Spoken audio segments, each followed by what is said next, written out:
बिस्मिल्लाहिर्रहमानिर्रहीम। अस्सलाम वालेकुम दोस्तों, मैं शाहज़ेब रज़ा। दोस्तों आज मेरा टॉपिक है अपनी कदर करें। एक आपको वाक़या सुनाता हूँ, एक ऐसा वाक़या जिसे मैंने अपनी आंखों से खुद देखा, अपने कानों से सुना और सुनते ही मेरी हालत ख़राब हो गई। मेरे पाँव के नीचे से ज़मीन निकल गई। मेरे साथ ऐसे हुआ 4 से 5 दिन पहले मैं अपने एक अज़ीज़ की इयादत करने के लिए हस्पताल गया। वो शुगर के पेशेंट्स हैं जी। इंसुलिन ना लेने की वजह से उनकी हालत अचानक ख़राब हो गई। अच्छा, मैं जाता हूँ हस्पताल, वार्ड में वो बेड पर लेटे हुए थे। मैंने उनसे उनका हाल पूछा तो ना रोते हुए उनकी आंखों में ना आंसू थे भैया, और मुझे बताते हैं, कहते शाहज़ेब कल रात से लेकर अब तक इस वार्ड में से 4 से 5 लोग फौत हो चुकी हैं मेरी आंखों के सामने। मैंने ये बात जैसे सुनी ना भैया, मेरी तो हालत ख़राब हो गई। ये बात आपके सुनने में और मेरे सुनने में और उस शख्स से के मुंह से सुनने से जो बेड पर लेटा है, शुगर का पेशेंट से, इन दोनों चीज़ों में बहुत फ़र्क है भैया।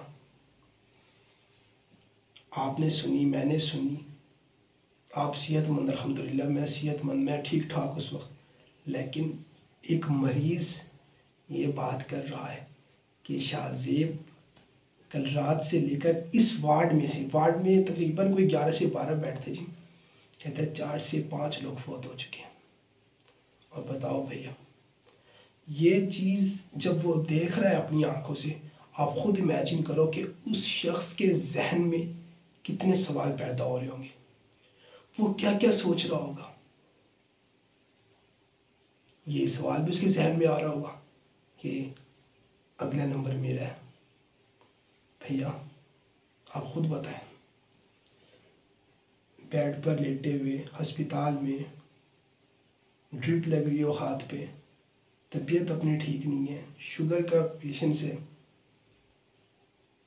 और सारे वार्ड में शुगर के पेशेंट्स, एक फिर 2 फिर 3 फिर 4, अल्लाह अकबर।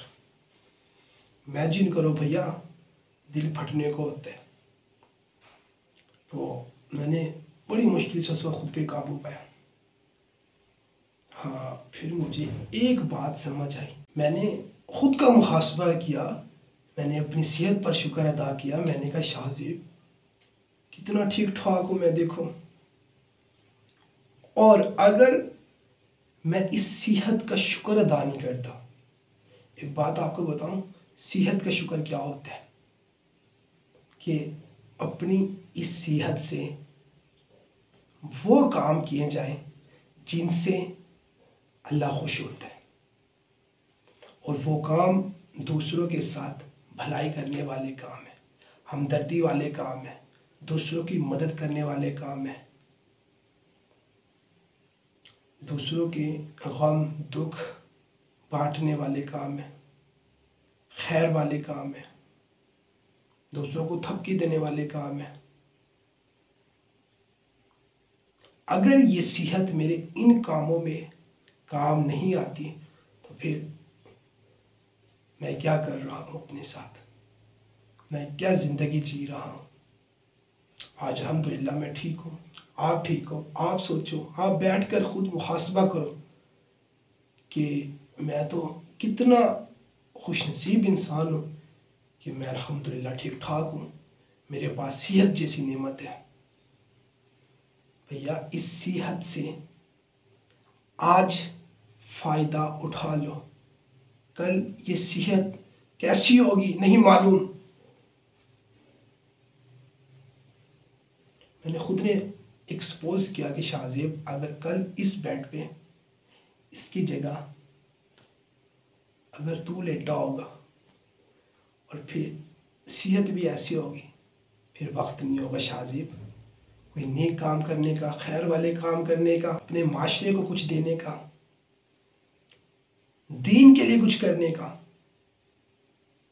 भैया सेहत को दीन पे लगा दो, वो काम करो जिनसे एक बड़ी ज़िंदगी, आने वाली ज़िंदगी का फ़ायदा हो, वो ज़िंदगी बने। ये ज़िंदगी वो ज़िंदगी बनाने के लिए मिली है भैया, सेहत दीन पे लगाओ। अपने ख्यालात, अपनी सोच, अपनी अक्लमंदी, अपनी जहानत, अपनी ताकत और अपना पैसा दीन के लिए वक्फ कर दो। अगर ये वक्फ हो गया तो असल आपने कमाई कर ली, फिर असल आपने अपनी सेहत का फ़ायदा उठा लिया। अगर उस पर ख़र्च नहीं किया और दुनिया पे लगा दिया, अपनी ऐश-ओ-इशरत पे लगा दिया, ये दुनिया भी कुछ खुशियों के लिए वक्फ कर दिया, अच्छा सूट, महंगी सी महंगी घड़ी, ड्रेसिंग, इन चीज़ों पे अगर ख़र्च हो गया ना ये सब कुछ, तो बेकार गया फिर। तो भैया ये वाक़या आपने सुना, मैं उम्मीद करता हूँ इस वाक़ये से और इस वाक़ये में मैंने जो आपको एक बात की है कि शाहज़ेब 4 लोग फौत हो चुके हैं, अगला नंबर मेरा होगा। तो ये अगला नंबर भैया आप पे भी आना है, मैंने मुझ पे भी आना है कि जाना है ना इस दुनिया से। और मेरी तो ये दुआ है कि अल्लाह पाक आपको भी और मुझे भी सलामती वाली ज़िंदगी दे भैया, सेहत वाली ज़िंदगी दे, लेकिन जाना तो है ना इस जहाँ से। तो भैया अपनी इस सेहत को दीन पे वक्फ कर दो, दीन के कामों में अपनी ताकत को लगाओ, ताकि तुम इस दुनिया से अपनी सेहत का असल फ़ायदा उठा कर जाओ। तो मैं उम्मीद करता हूँ भैया मेरी ये कुछ बातें हैं यकीनन आपको कुछ समझ आई होगी। अगर समझ आई हो तो मुझे दुआओं में याद रखना। मैं आपका शाहज़ेब रज़ा।